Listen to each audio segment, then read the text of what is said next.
But one of the things I did want to get to, this is a couple of little clips from an interview of a Chinese doctor who was trained in mainland China and is a top virologist in that area.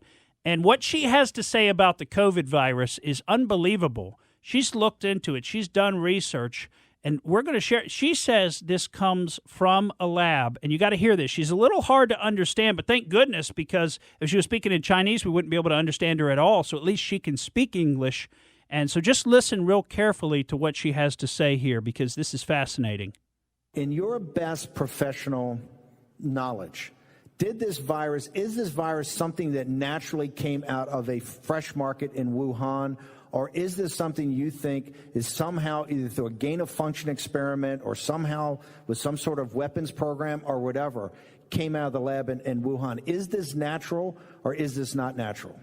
Before I answer this question, let me briefly introduce my background. I have my clinical medical degree from mainland China and also got my PhD degree in China. And then I turned to the University of Hong Kong to do the virology and immunology research. I also focused on the vaccine development. And since SARS-CoV-2 happened, I work in the WHO lab for the COVID-19 research. So according to my research experience, and I can say that, and all the intelligence and information I got, I can tell you that's definitely not come from nature, and also that's definitely not come from the Wuhan seafood market.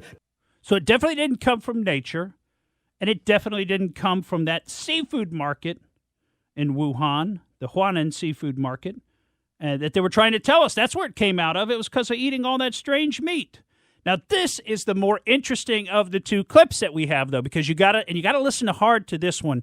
She says, and I find this fascinating, that not only would it be pretty easy to create this coronavirus, but that the Chinese Communist Party has a company called PLA Labs, which owns the backbone virus for the coronavirus. And using that backbone virus, you could create SARS-CoV-2 with about 6 months worth of work. Listen carefully. But why don't they go back to check the possibility it can come from some lab? I mean, I'm now preparing a very solid scientific report to show people that how easily this can be done from the lab, and even not need to come from the very high technique lab.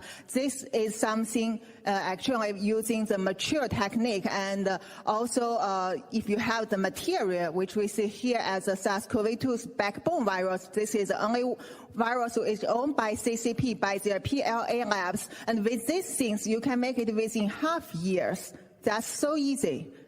Okay, that's a little over my head. I understood what she was saying verbally, but I don't understand the concept. Well, I mean, she's saying there's a backbone virus you can essentially plug things into, make different types of SARS, severe acute respiratory syndrome, right? There was a SARS virus, 15, 20 years ago. I forget the exact dates of it, but there was a previous SARS virus.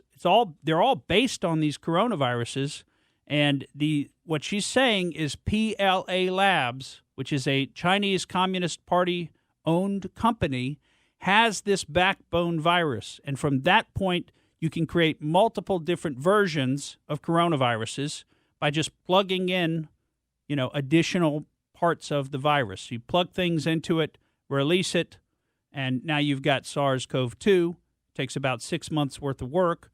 I guess the implication is they could plug other things in and make SARS-CoV-3 or COVID-20 or COVID-21. So I don't know if we're going to continue to see these lab-created coronaviruses sweep across our planet of increasing intensity maybe, but that's the implication of what she's saying. It's pretty frightening when you think about it. Thank you for listening to the Morgan Streetman Show. We hope you enjoyed what you heard, and if you did, please click like and subscribe to help us out. And remember that we recommend that you exercise your brain at least once a week.